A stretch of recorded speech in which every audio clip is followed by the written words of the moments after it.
Hello, everyone. Happy Tuesday. I'm Kelli Thompson. I'm a leadership coach, and this is Career Clarity and Confidence Live. I'm here every Tuesday at 11:30 Central Time. So today we're talking about 5 ways to overcome doubt and advance with confidence. And so I always love when I'm talking about this topic is just to have you reflect on um, what would you do if you had a little more confidence? I've asked now probably I would say even close to 1,000 women this question, because I've asked this question in group coaching sessions that I've had in organizations that I run group coaching with. And of course, there's, people of all genders in there. And I asked them this question: what would you do if you had a little more confidence? And the answers are always really inspiring. And honestly, sometimes the answers break my heart a little bit because you hear everything from, I would ask for a raise. If and maybe just tell me in the comments, like, what would you do if you had just a little more confidence? And I'll just tell you some of the things that I hear that are inspiring and, again, a little bit heartbreaking sometimes, and then just absolutely funny. So I hear things like, I would ask for the raise. I would apply for the job that I've been eyeing on the job posting board. I would I would run for office, which, given everything that's happening right now in the world today, we definitely need more women, not just in leadership, but in government positions as well. People would tell me that they'd finally start their own business. They would finally put the little crafts or something that they make up on Etsy. They would go part-time in their jobs. They would quit their jobs and be a stay-at-home mom. They would switch careers, and all of these things are inspiring, but in many ways too, they're kind of heartbreaking a little bit, because there's all these dreams out there and all of these goals that people want to accomplish. And, sometimes it's sad to see how much we hold ourselves back because of, doubt, imposter feelings, sometimes just some of the systemic issues that are in the workplace and the world place today that can kind of perpetuate these things. And sometimes when I ask this question, one took the cake last week. I was doing a group coaching session at for a client that I do regular group coaching sessions with for all their employees. And I asked this question: what would you do if you had a little more confidence?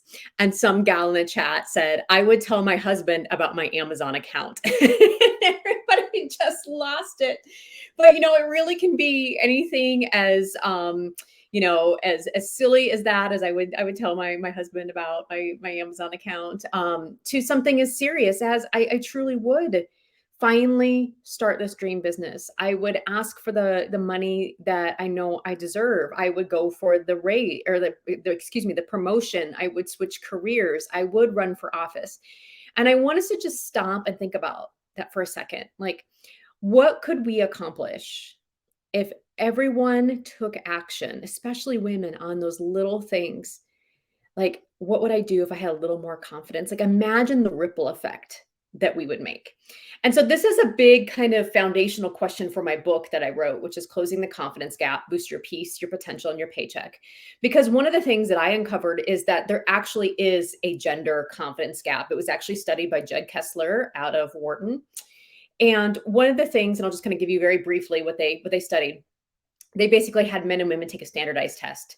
And then after the standardized test, they were supposed to go tell potential employers how well they thought they did, and, ask for what they thought they deserved, in terms of a job and a salary, et cetera.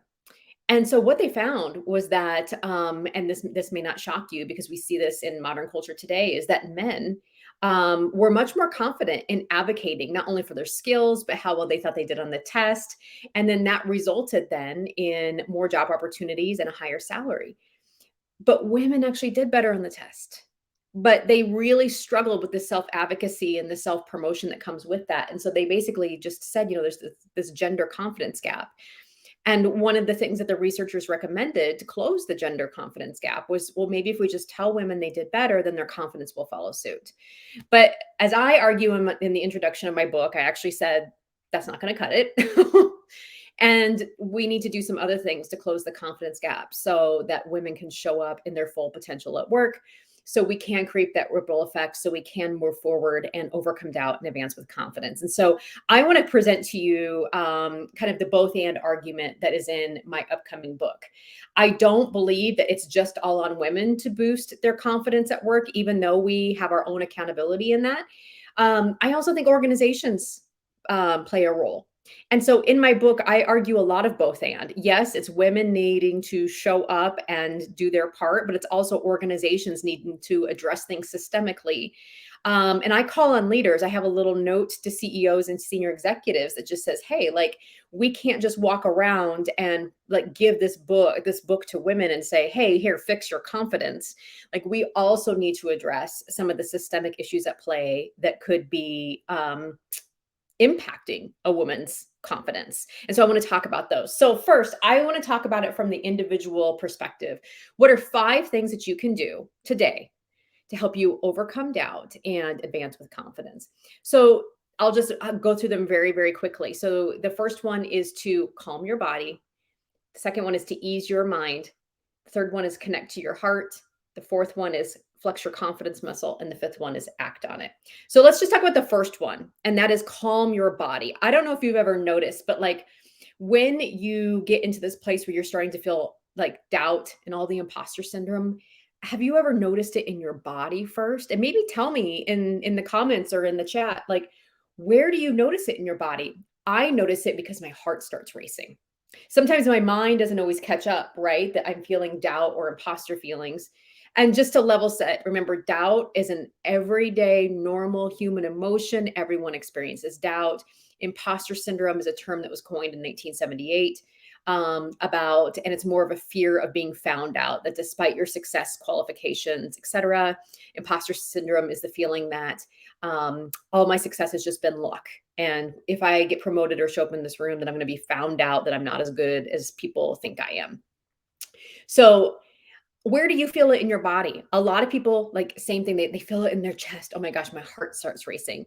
Some people feel it in their stomach. They're like, I can't eat anything. I'm just filled with so much doubt and insecurity and anxiety and all these imposter feelings. Some people like almost act it out in terms of like procrastination. Like, I'll just procrastinate. In fact, I did. I'm a horrible procrastinator when it comes to doubt and imposter feelings. I It took me about 2 months, and I finally did it yesterday, to send an email to someone who I wanted to endorse my book. And I finally sent it yesterday, and the person responded back to me almost right away. And I was really excited about that. And it always goes to show, like, we do that stuff, and it's never as bad as we think. As somebody recently told me, it only hurts for a minute. So anyways, I want you to think about calming your body. When you notice these things happening in your body, the nerves, the butterflies, the upset stomach, the restlessness, the anxiety, the sleeplessness, the procrastination, I want you to just have a ton of compassion for yourself. Self-compassion, self-kindness, because one of the things I know for sure about myself and working with my clients is you cannot criticize your way into a more confident version of yourself. It really just doesn't work that way. I mean, tell me if you tried, if you've been able to criticize yourself into a more confident version with yourself. Calm your body, take lots of deep breaths. I love to do the box breathing that the Navy SEALs do, where you breathe out for 4 counts, you breathe in for 4 counts, you hold for 4 counts, you breathe out for 4 counts, just really slowing that whole nervous system down. The next one is to ease your mind. This is where I really like to get into the whole concept of facts ease fear, really focusing on the facts of the situation. So, like, let me just give you an example. So, one of my biggest fears whenever I launch a new training program, or even with my book coming up, or anything that I'm launching new, is that people will think this is stupid. People will think this idea is silly. I've thought that and struggled with that my whole life. I was in corporate training, and I remember the night before a big launch of a training program, I'm like, oh, what if people sit in these seats and they just think that this is just stupid and silly and a waste of time? And so what I really had to do was really had to find evidence to the contrary, the whole facts ease fear, and find the facts that maybe actually the contrary is more true. So could it be more true that people find this content helpful, that when I launch a training program, people find it helpful? And then I would have to make a list of like, yeah, actually, when I have launched training programs or things in the past, people have found it helpful. So when you get in kind of that weird mindset thing where, oh my gosh, if I try this, it's just going to be a failure. Well, find evidence to the contrary that you've tried things and they've been a success. Oh my gosh, if I speak up and I say this, then everyone is going to know that I don't know what I'm talking about. Well, find evidence to the contrary that when you've spoken up and shared your idea, that you do know your stuff and that people respond well to that. Okay. So facts ease fear. So number one, calm your body. Two, ease your mind if you need to. One of my clients keeps what she calls a smile file. Some people call it a career success journal, where you keep examples of all the things that you've done well in your career. Kudos, good job. Things that you can go back and look back on for when you need that boost of confidence. The third thing is to connect to your heart. And I think sometimes, like in this moment, when we're really nervous and we're feeling a lot of doubt, maybe we have to give a big presentation or make a big ask, or tell our spouse about our Amazon account, as my one participant said. It's good to slow down and really think about, okay, when I'm really nervous at all else, how can I fall back on my values? What do I value in this situation? Well, when I'm giving a presentation, I value that people are feeling energized and connected and inspired. And that helps me remember that there's other people in this engagement besides me. Because I know sometimes when I get into doubt and imposter syndrome, it becomes all about me, my worries, my fears, my internal drama. And I forget that there's like other people. And so sometimes just by going into my heart and really thinking about connecting with people and what I value, it helps me remember, oh, there's like other people in this transaction. And so when I can take all my focus and my energy off of me and my own internal stuff, it helps me remember that, like, oh, I'm connecting with other people. I could focus on my own nerves, or I could focus on showing up and really thinking about, how do I help people feel connected and energized and inspired? Maybe you're going into an interview and you're feeling all the doubt, right? Think about, how do you want the other person that you're talking to in the interview to feel, and focus on that. Focus on making that connection. The next one is to flex your confidence muscles. So I like to say it's really good to practice this when you're feeling to practice small acts of confidence before you go in and practice big acts of confidence. I know one of my favorite authors, Adam Grant, writes about this in Give and Take, and he talks about, like, practicing small wins, practicing small acts of confidence, because here's the thing is, like, if you wait to feel confident before you do something, you will wait forever. In fact, confidence, I like to think, is more of a verb than it is a feeling. And so it's little things. It's like going into the gym. Like, we wouldn't go into the gym if you've never been into a gym before, pick up a 50-pound dumbbell and start repping out some curls with 50-pound dumbbells, especially if you're me, who's 5'3", small person. It's the same with confidence. Like, don't wait. If you want to practice your presentation skills in front of a big audience, don't wait until you get in front of a big audience. Ask your leader if you can present something on the agenda in your next staff meeting. Like, practice when the stakes are low. So that way you can build your confidence muscles. And then that way, when the stakes are high, your brain's like, oh, we've been here before. Like, we know how to do this. We have some repetitions under your belt. So if you're looking to build a skill, maybe you're really nervous about your interview, like, think about like low stakes environments in which you can practice with your dog, your mirror, a video camera, a partner, a friend, before you get into those high stakes moments. And the last one is to act on it. I was actually just giving this advice to a client today, and that is, we were talking about waiting to feel comfortable before you can make an impact. We were talking about how this individual needs to present some numbers, and they want to get better with their storytelling around numbers. And, I really need to feel more comfortable presenting numbers. When, yes, that's true, the comfort will come, but we don't want to wait until we're comfortable before we take the action of presenting well with our numbers. Instead, it's asking ourselves, how can I present the numbers well while also feeling uncomfortable? Because if you're stretching your comfort zone, here's the thing, the ego doesn't like change. It doesn't like doing new things. And so you're going to feel uncomfortable if you're stretching your comfort zone. I know a therapist friend of mine says that like some of the work that she does with her clients that come in is they are so unwilling to feel doubt and discomfort that they've actually made very small in the box lives because they never wanted to feel discomfort. But now they're feeling really stuck because they haven't been willing to stretch their comfort zone. And so that's something I want you to think about is actually it will feel uncomfortable stretching your comfort zone because it's new and it's different and there's risk and there's vulnerability. So ask yourself, how can I show up and make an impact while also feeling discomfort? How can I show up and deliver a successful presentation while also feeling doubtful? So if you wait for all the uncomfortable feelings to go away, you're probably going to be waiting forever. And so a better way to say this, and the way I ask myself, I thought about this when I wrote my book, is how do I write the book I need to write and an impactful book while also feeling just that beginner's discomfort, while also holding space in my mind, that constant iteration of, oh my God, are people going to like this? Like both things can be true at the same time. Like you can produce great work while also feeling discomfort. So just to recap, things you can do individually to overcome doubt and to advance with confidence. I want you to calm your body. Sometimes we notice all that doubt and those imposter feelings in our body. So take some deep breaths. I want you to ease your mind. Facts ease fear. Focus on the facts of the situation, evidence of success in your career on when you've done some of these things successfully. Connect to your heart. Start to think about the other people in this transaction and what you value in this transaction, how you want them to feel, and focus on making that connection and over your own internal nerves. The fourth one is to flex your confidence muscle. I want you to practice these in small, low stakes situations. That way you develop repetition and practice before you get into the high stakes situation. And then the fifth one is to act on it.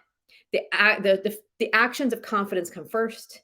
The feelings of confidence often follow. So how can you show up and do the thing that you need to do while also feeling a little bit doubtful, while also feeling a little bit nervous, while also feeling a little bit uncomfortable? So if that's what you can do individually, I want to also think about what organizations can do, because I think it's tempting for us to say, hey, we need to fix this person's confidence. And yes, we do have an individual accountability, and it's a both and. Let's also make sure that systemically in our organizations, women and people of color, especially too, feel like this is a safe place to exert themselves. Can women and people of color see themselves on your most senior leadership team? Or is your leadership team full of white men? Do women and people of color see themselves as speaking up and their voices and perspectives encouraged? Have you made this a safe place in your organization to talk about even some of the systemic issues that are happening today? Very timely with the Roe v. Wade controversy, and also with the horrible incidents that have happened in Buffalo. What are you doing as a leader to talk about how all of these issues impact these individuals in the workplace and the emotional toll that they take on folks? What voices do you hear in your organization? What is supported? What is encouraged? Do people feel safe speaking up? So we're not going to fix confidence imposter syndrome if we don't also provide a psychologically safe workplace where people's opinions feel seen and heard and valued, and it is a safe place. So I think it's definitely a both and solution. And I talk about that in my book, that yes, we need to do our part as individuals to show up and speak up and advance with confidence and believe in ourselves. And as organizations, if you are a leader of a team, how are you providing a psychologically safe workplace where all voices and all people are valued and people can feel like they can come to work free of microaggressions and be in a safe place where they feel like they can show up? So I talk about both of those. My book, again, is Closing the Confidence Gap: Boost Your Peace, Your Potential, and Your Paycheck. If you want early access to this on July 1st, so the hardcover book doesn't actually come out until November 1st. But if you want early access to this, I am partnering with Fable. Fable is an online book e-reader app. It's a book club app. And what I'm doing with them is we are partnering together and launching what's called a Leading with Confidence Career Development e-course. And this is going to be awesome. It's going to run June 1st through August 31st, and we're going to read 3 books together.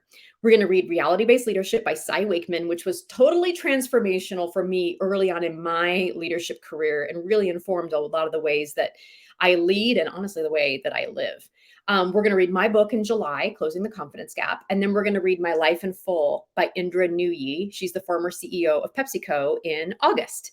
And so along with reading these books together in this online book club, we're going to be having probably 4 to 6 webinars with experts, with authors, with me. I'll be in there facilitating the book club discussions. I'll be doing group coaching, not only in the app as we're reading along together, because it's like an interactive Kindle, if you can kind of imagine that. But I'll also be hosting live Q&A sessions where you can submit your coaching questions and we'll do group coaching calls. So, oh, Amanda, I'm excited to have you in the book club. So yeah, I know we have a lot of folks joining. I'm excited. It's only $140 plus tax for all of that. So you'll get access to the 3 books. You'll get access to 3 months of the online group coaching from me. Plus, like, there is women from all over the world joining this, which is so cool that you're going to be in a community of women leaders, because that's the goal. The goal is, how do you lead with more confidence? How can you get access to executive insights? How can we boost and elevate the skills and the conversation in the room to prepare more women for the future of work? So if you love or you want to read more books by women leaders, if you want to have conversations about leadership with women leaders, if you want to hear from women leaders and you just want to be in community with people this summer, by the pool, while you're reading your books, this is the place to be. So I'll drop a link where you can sign up, but really you can just go to closingtheconfidencegap.com/book and everything is there. And of course, send me a DM if you have any questions. I have quite a few of my clients, organizations signing up multiple people. They're signing up their people in their women's ERG. People of all genders can join. The focus is women leaders. And so if you identify as male and want to be a part of how to elevate more women in leadership in your workplace, you should absolutely join. So if you want to enroll multiple people, just send me a DM. And really all I need is names and email addresses, and we'll get that coordinated for you. And I have a lot of clients enrolling large groups or teams. So I'm excited about it. All right, y'all. Thanks for joining me. It's time to go out and advance with confidence, create a ripple effect, and I will see you all again here next Tuesday.